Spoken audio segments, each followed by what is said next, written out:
नमस्कार साथियों, जय हिंद। कैसे हैं आप सभी। आज हम बात करने वाले हैं प्रधानमंत्री मत्स्य संपदा योजना की, जिसको शॉर्ट में कहते हैं PMMSY।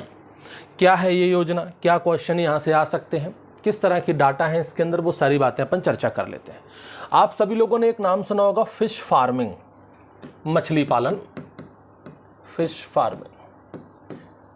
एक बड़ा कॉमन क्वेश्चन तो यही पूछ लिया जाता है कि भाई कौन सी क्रांति है जो फिश फार्मिंग से रिलेटेड है, या कहें फिश प्रोडक्शन से, मछली उत्पादन से रिलेटेड है। वो है आपका ब्लू रिवॉल्यूशन, जिसको हम लोग कहते हैं नीली क्रांति। तो भाई ये जो योजना है आपकी प्रधानमंत्री मत्स्य संपदा योजना PMMSY, आप समझ जाइए ये योजना क्यों लाई गई है। ऑब्वियस सी बात है, ब्लू रिवॉल्यूशन को प्रमोट करने के लिए, या फिर हम सीधी सी बात करें कि फिश फार्मिंग के डेवलपमेंट के लिए, उसको प्रमोट करने के लिए। जो भी हमारे फिश फार्मर हैं, मछली पालन करने वाले जो भी किसान हैं, उन लोगों के लिए ये योजना है। कब हुई थी ये योजना स्टार्ट?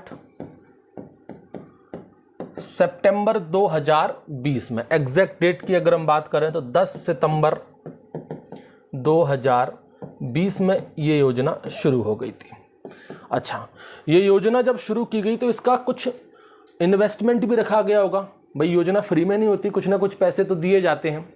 तो कितना इन्वेस्टमेंट सोच करके रखा है, एक एस्टिमेटेड इन्वेस्टमेंट क्या रहा इसका, कि भाई कितना पैसा इस योजना में खर्च हो जाएगा। जो टारगेट हमने बनाए हैं इस योजना के अंतर्गत, उन टारगेट को पाने के लिए कितना पैसा हमारा लग जाएगा। जो एस्टिमेटेड इन्वेस्टमेंट है वो कितना है? वो है आपका 20,050 करोड़ रुपया। कितना? 20,050 करोड़ रुपया। अच्छा, ड्यूरेशन क्या है भाई?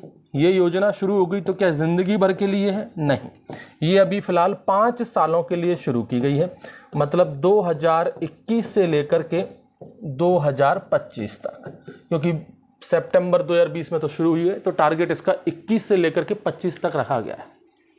और ये जो करंट सेशन था अपना 2021 से लेकर के 22 वाला, इसके लिए टोटल बजट कितना दिया गया भाई? ये 20,050 करोड़ तो है ही, इसके लिए टोटल बजट कितना दिया गया इस सेशन के लिए? ये जो फाइनेंशियल ईयर था 2021, उसके लिए जो बजट दिया गया वो था 1,000 करोड़ का। कितना? 1,000 करोड़ का। अच्छा, यहाँ पर ये जो आप देख रहे हो ना 20,050 करोड़, ये पैसा आएगा कहाँ से इतना? आप कहोगे सर प्रधानमंत्री की योजना है, मोदी जी ला करके देंगे, और कौन देगा? देखते हैं भाई। योजना आ तो जाती है, लेकिन पैसा कहाँ से आता है वो भी देख लो। हालांकि केंद्र सरकार की योजना है तो केंद्र सरकार का इसमें योगदान रहेगा, लेकिन पूरा नहीं रहेगा।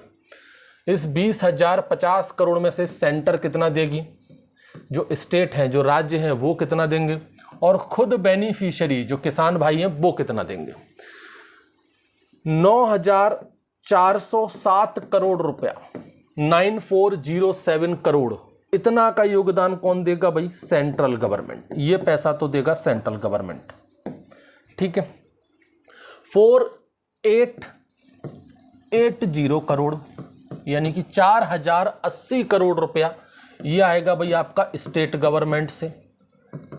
ये पैसा आएगा कहां से? स्टेट गवर्नमेंट से। और बाकी का कितना बच्चा? 5,763, 5,763 करोड़ रुपए, ये आएगा बेनिफिशियरीज के द्वारा।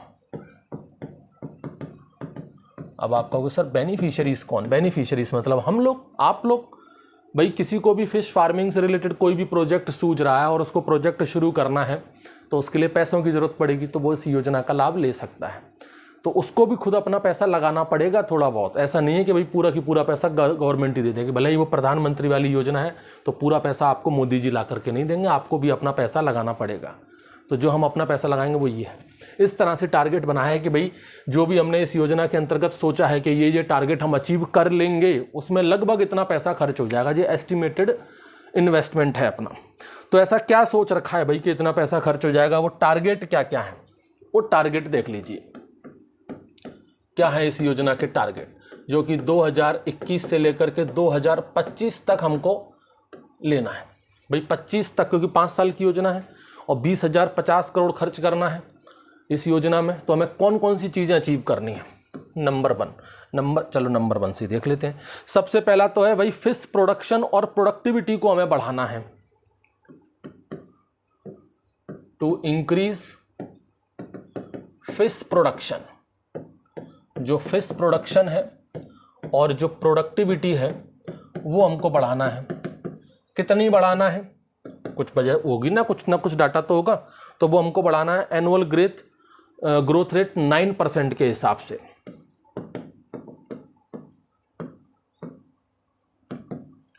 एनुअल ग्रोथ रेट 9% के हिसाब से, यानी कि हमको हर साल 9% की वृद्धि करनी है।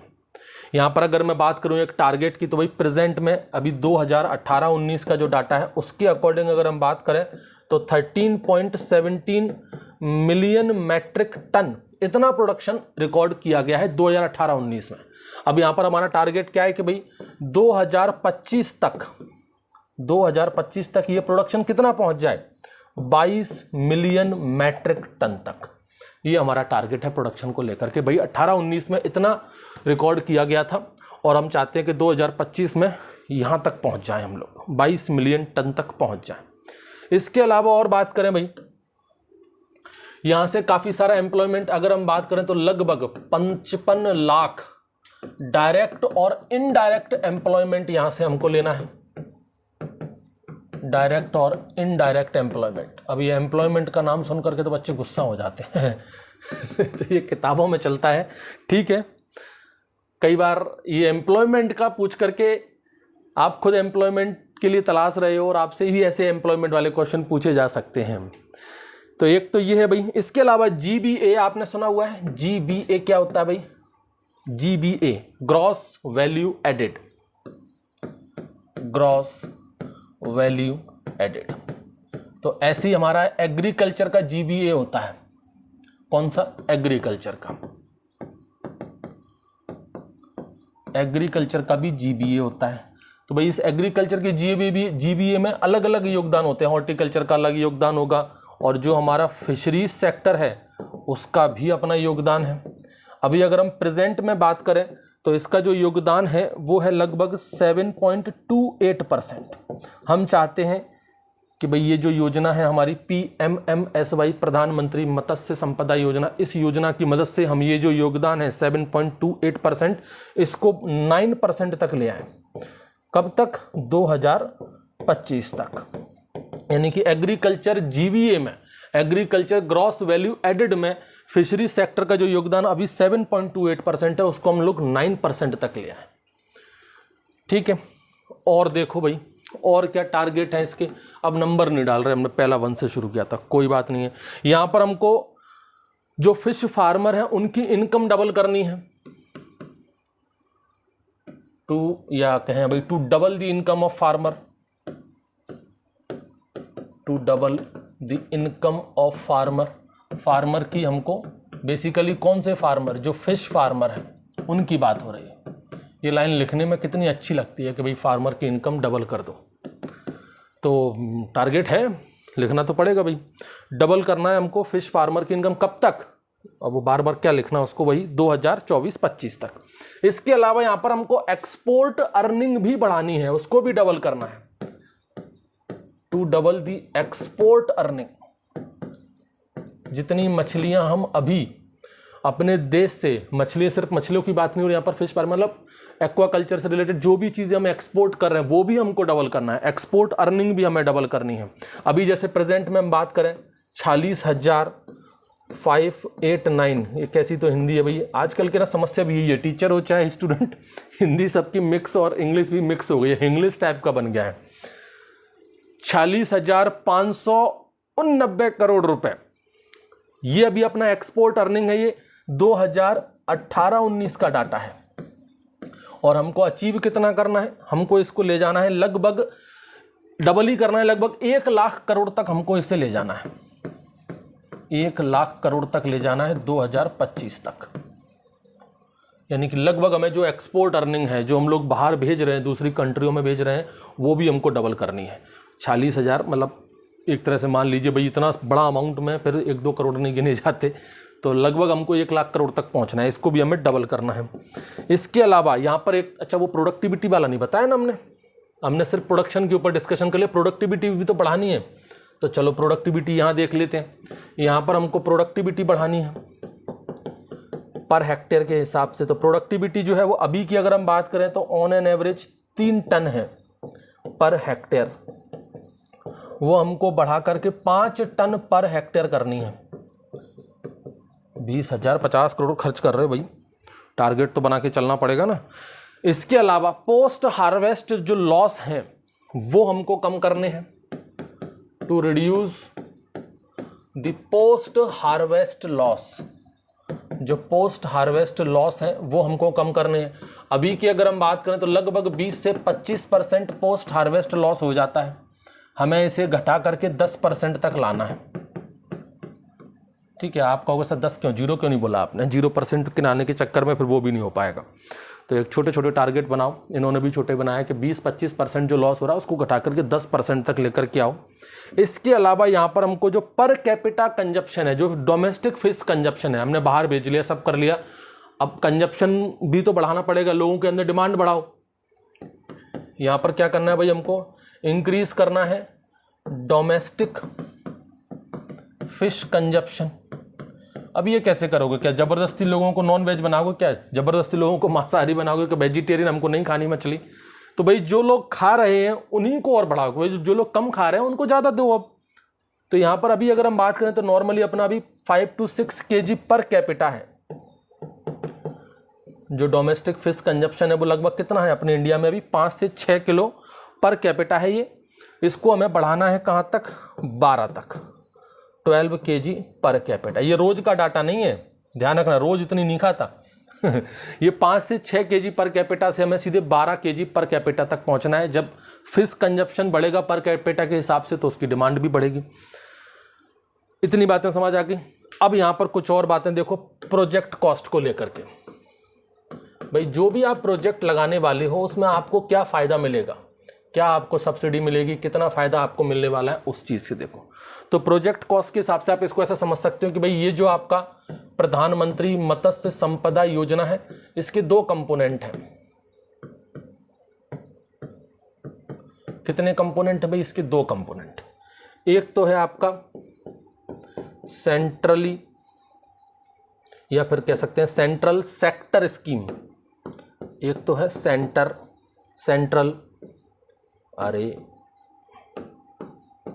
सेक्टर स्कीम, जिसको हम लोग कहते हैं CSS, ठीक है। और दूसरा है centrally sponsored scheme. Centrally sponsored scheme, central sector scheme जो होता है ये पूरा की पूरा आपका किसके द्वारा होता है? Central government. इसमें स्टेट से कोई लेना देना नहीं है, ठीक है। और ये जो रहता है इसमें जो मेन रोल है वो होते हैं अपने राज्य, स्टेट जो भी होते हैं वो आपका मेन रोल प्ले करते हैं। अब ये जो सेंट्रल सेक्टर स्कीम है इसको भी फिर 2 पार्ट में डिवाइड किया है। एक है आपका नॉन बेनिफिशियरी और दूसरा है बेनिफिशियरी। नॉन बेनिफिशियरी और बेनिफिशियरी। और फिर सेंट्रली स्पॉन्सर्ड स्कीम में भी 2 हैं, सेम वही, नॉन बेनिफिशियरी और बेनिफिशियरी। अब कुछ बच्चों के मन में आ रहा होगा ये बेनिफिशियरी नॉन बेनिफिशियरी, बेनिफिशियरी तो मैंने आपको बताया बेनिफिशियरी मतलब हम लोग, ये नॉन बेनिफिशियरी क्या है? सबसे पहले तो मैं अगर बात करूं सेंट्रल सेक्टर स्कीम वाले की, तो सेंट्रल सेक्टर स्कीम में कितने थे भाई? आपके 2 हैं। एक तो है नॉन बेनिफिशियरी। नॉन बेनिफिशियरी का मतलब होता है जिसमें कोई, अब देखो बेनिफिशियरी मतलब होता है ऐसा कोई व्यक्ति जिसको बेनिफिट हो रहा है, जिसको प्रॉफिट मिल रहा है। अब नॉन बेनिफिशियरी मतलब इसमें कोई पर्टिकुलर पर्सन ही नहीं है, ये बेसिकली लार्ज प्रोजेक्ट होते हैं जो खुद गवर्नमेंट इंस्टीट्यूट्स वगैरह कोई ऑर्गेनाइजेशन वगैरह शुरू करती है। इसमें कोई पर्टिकुलर पर्सन नहीं होता जिसको बेनिफिट मिलता है, तो यूजुअली उनको कहते हैं अपन नॉन बेनिफिशियरी।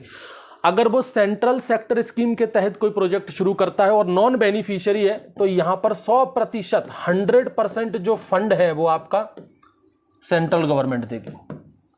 पूरी की पूरी मदद किससे रहेगी भाई आपकी, और रहेगी भाई सीधी सी बात है, गवर्नमेंट का इंस्टीट्यूट है तो कौन मदद करेगा, गवर्नमेंट ही करेगी उसकी मदद। तो 100% फंड यहाँ पर सेंट्रल गवर्नमेंट से रहेगा। और अगर बेनिफिशियरी है तो, अगर यहाँ पर बेनिफिशियरी है तो फिर यहाँ पर थोड़ा सा अलग हो जाता है। अगर जनरल कैटेगरी का है भाई वो बेनिफिशियरी, तो 40% मदद मिलेगी उसको सेंट्रल गवर्नमेंट से, बाकी का 60% उसको खुद से खर्च करना पड़ेगा, जो भी उसके प्रोजेक्ट की कॉस्ट होगी। और SC, ST और वुमेन्स कैटेगरी के हैं तो उनको 60% की मदद मिल जाएगी बाय दी सेंट्रल गवर्नमेंट। ठीक, अब आते हैं हम लोग किस पर, सेंट्रली स्पॉन्सर्ड पर। सेंट्रली स्पॉन्सर्ड स्कीम, इसमें मैंने बताया था कि भाई जो मेन रोल है यहाँ पर वो कौन करता है, स्टेट ही करता है, सारी एक्टिविटी स्टेट ही संभालेगा। यहाँ पर भी भाई दो चीज़ हैं आपकी, एक वही नॉन